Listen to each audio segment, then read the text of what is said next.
First time I met him was probably a couple months into my employment here. It was my first day in recreation, and I went around and I was meeting my caseload and all the residents in Murphy Hall. And it's kind of nerve-wracking, but when you see a guy like Brett, it makes everything's okay. You're good. I know in orientation, it was mostly just trying to figure out how I was going to remember everybody's name. But Brett's pretty easy to remember. One of the earliest memories I have when I started working in this building, I told someone that I would help reposition Brett. And I didn't know that Brett would be solid as a brick. So, so I was like, wow, like, dude, you are strong. You got to help me out here. But yeah. And then big smile. I can't specifically remember the first time I met him, but I do remember thinking that he was such a pleasant, smiley little kid. I remember a very spunky little boy who just had this grin that would go from ear to ear. I was training on 1 South. We went to do CARES, and he smiled huge the whole time. It was awesome. As soon as Brett sort of came onto my medical radar, so to speak, it became very clear how much he was loved in this living unit. And then, almost in reverse, I sort of learned why that was. Of course, everybody wants to meet Brett because Brett's got the huge smile. He smiles a lot. I love his smile. Puts a smile on my face every day. You know, my first experience coming on the unit, and he's the first guy I see smiling. He always makes me happy. And someone once told me, and I agree with this, that Brett doesn't just smile, he has a body smile. He smiles with his whole body. It's a really honest smile too. You know he's not just being polite or putting on a face for you or anything. When he smiles, it's because he's happy. And I think that's his way of telling us thank you. I appreciate what you guys do every day. I think we all kind of dote over him. I think some of us just even will just make a trip around the apartment just to go say hi to Brett, because you know that that's going to kind of brighten your day. If I'm not in a good mood, once I see him, I usually am. It just makes my day. So sometimes even if I'm not working at the apartment, I will come see him just to get a smile from him before I start my shift. 9 times out of 10, the first person I go to when I walk onto the apartment is Brett, so I can say hi, get a smile, kind of start my day. Same thing applies to me that applies to everybody else. Is I go get a smile from Brett when I need one.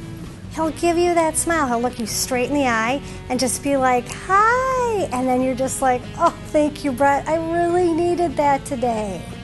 The head rub and with, getting right up in his face and getting that smile and really, I think in a really good way, people expecting to see that smile, expecting to have that deeper connection with him.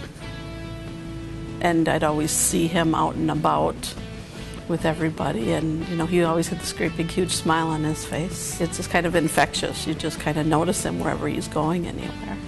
I don't know Brett as well as a lot of the people here, I guess, but there's some people that even if you only see them once in a while and walking down the hall or at an event or something like that, you remember them, they stick with you, and Brett's definitely one of those guys.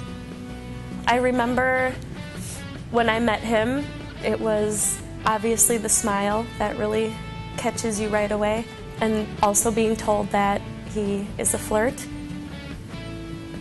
So the first time I met him, I was getting oriented over here. At the time, he was watching his favorite movie, The Fast and the Furious. There was that one part where some ladies were coming out of one of the vehicles and his eyes bulged out of his head and he had this huge smile on his face. We all know he loves to have young ladies around him. Loves his ladies. The girls? The girls, yeah. He gets so excited, his foot starts shaking, and he smiles. In the summertime, back then, we would have 3 LTEs assigned to us. And they were usually female, usually 18 to early 20s. So Brett just loved the summertime, because wherever he looked, he could find some young girl to look at. We went to the Monona Terrace, and there was lots of girls in short shorts and swimsuits, and they were running around, and Brett really enjoyed that. It was from when he was in school, and we were in a bowling unit at the time, and the teacher that he would come to class with, she's very well endowed. And so when the bowling ball would get rolled back to her and she'd bend over to pick it up, you could work all day to get him to turn his head, but man, he would turn that head. And I used to have to take his vitals from behind him, because if I stood in front of him to take the vitals, he would have these skyrocketed vital signs. I was trying to get his vital signs, and we had put on a movie that we thought he would like that had lots of scantily clad, dressed women. And he literally got so excited, his heart rate like doubled. And I'm like, can you guys just pause the movie? And I have to tell my sister now, don't look at him, can't look at him, don't smile at him, because you do, you're going to set him off, and then I'll never get these splints made. So he was a challenge. He is who he is. My objective with him was I took him in a room by ourselves, and I would offer him 2 objects trying to get him to make a choice. He just would not make a choice because he would only look at me. And how heartwarming is that? How gratifying is that? That he thinks I'm special enough that he wants to just look at me. And I think that's how he made a lot of people feel. And so we never met that objective. In the long run, it wasn't really that important. I mean, I'll never listen to a Shania Twain song the same way again. If he can watch his Shania Twain or his Tina Turner, or he's watching the cheerleading movie. I remember the rec staff saying, oh, we have to bring the TV into the room. I'm like, what for? Well, it's basketball time. And Brett has to watch basketball. I'm like, really? So we brought it in. It was girls' basketball time.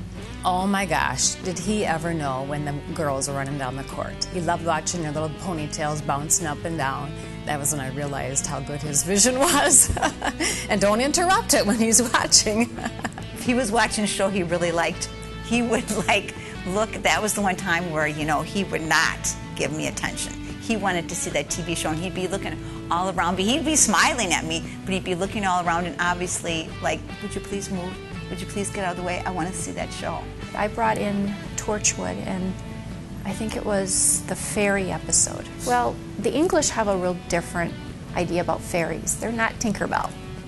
They're kind of nasty. I'd come up to him and talk to him right after that episode had played, and he understood. He understood what he saw.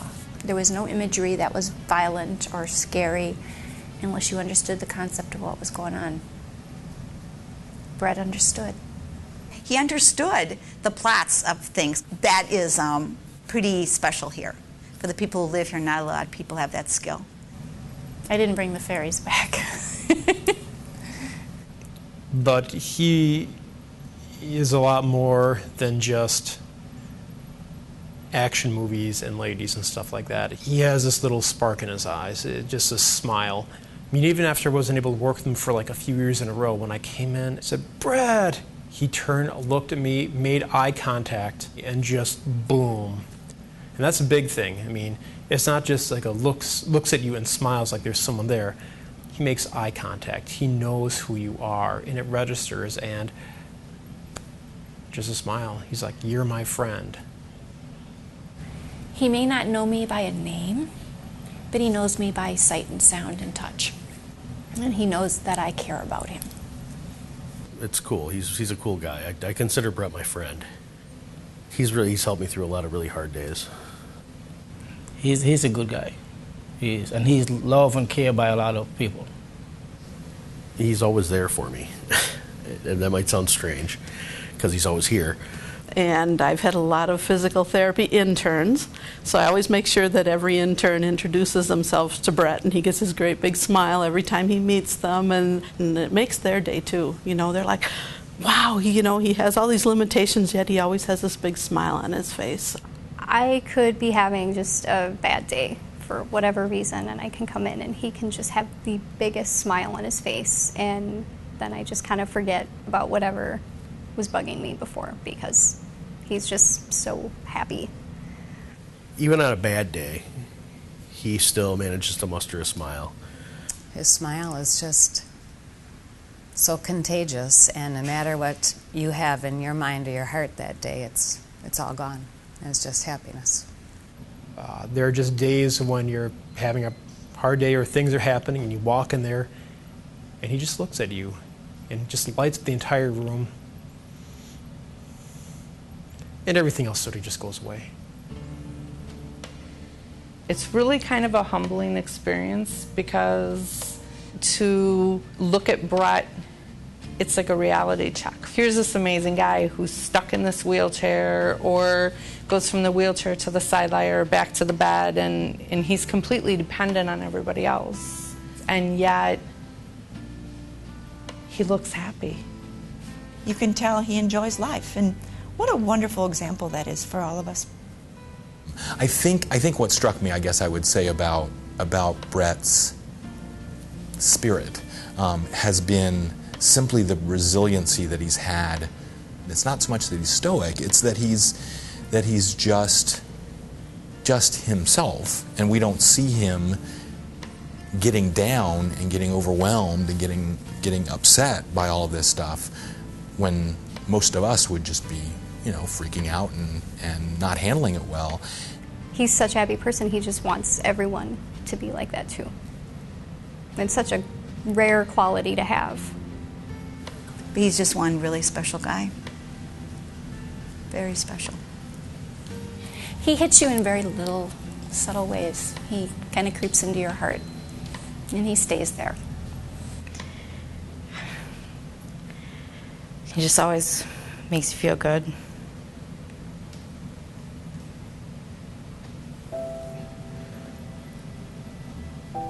Like when he looks at you, he doesn't smile, you know that there's something wrong.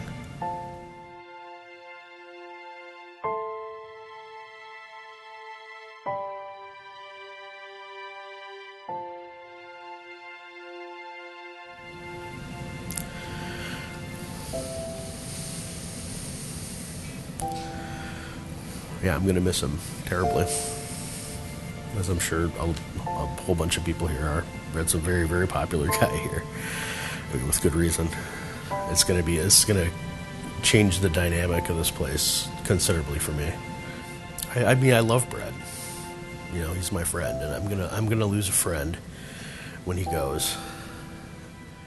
As soon as people realized he was hurting and had something seriously wrong with his medical condition, and the emotions that kind of came up was very powerful to see how connected people were with him. They tell you to leave your work at work. And I can't do that. And I really can't picture him not being here. I'm going to miss him. I will definitely miss him. That fire will be extinguished here on earth. I'm sad for me, but I'll be happy for him. I don't want to get all religious, but he will be out of pain, and he will be in Jesus' arms, and he will be very happy. And he'll be free. He will not have any of his physical limitations, and he will be just as happy there as he is here. Before was this to me was like, this is one of the reasons that I love coming to work right here. Just helping this gentleman right here. Now it's a little bit different, because I'm doing everything I can to make sure that every moment he has here, he's as comfortable and as happy as possible. He gives unconditional love, unconditional acceptance. And what greater gift can we give each other? Hard to say goodbye. When I hear his name, I think of his smile. And I don't think that will ever go away.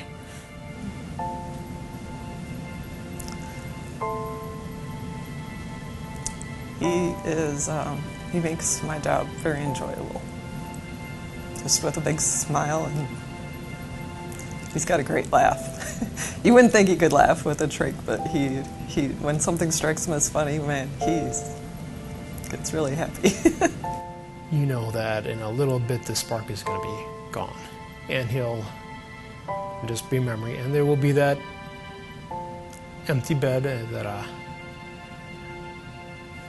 that'll be that way for a while, and it won't be filled right away, and honestly no one could ever fill it. There's only one Brett, only ever will be.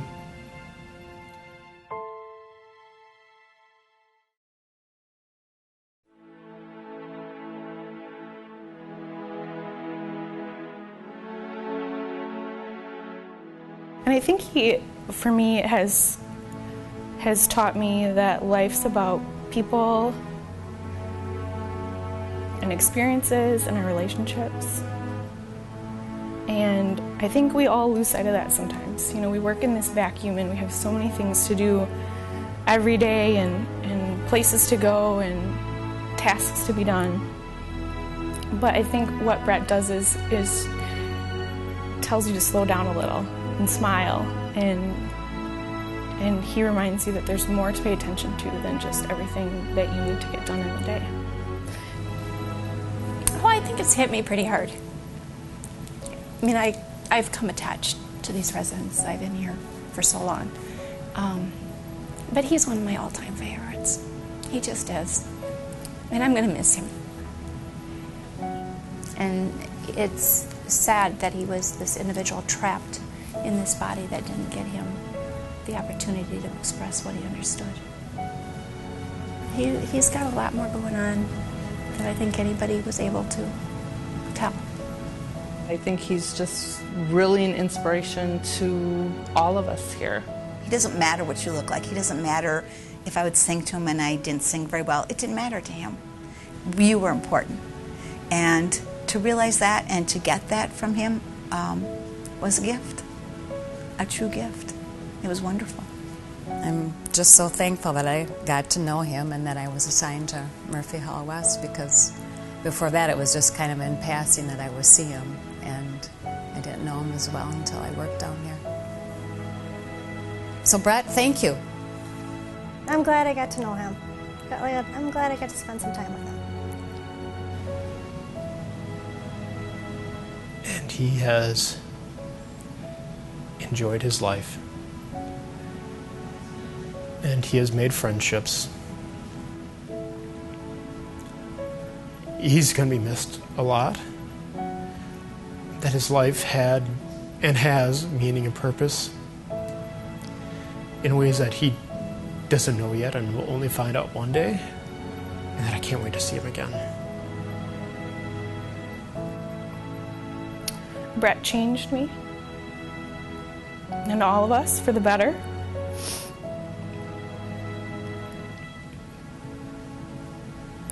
And he was the teacher and we were the students.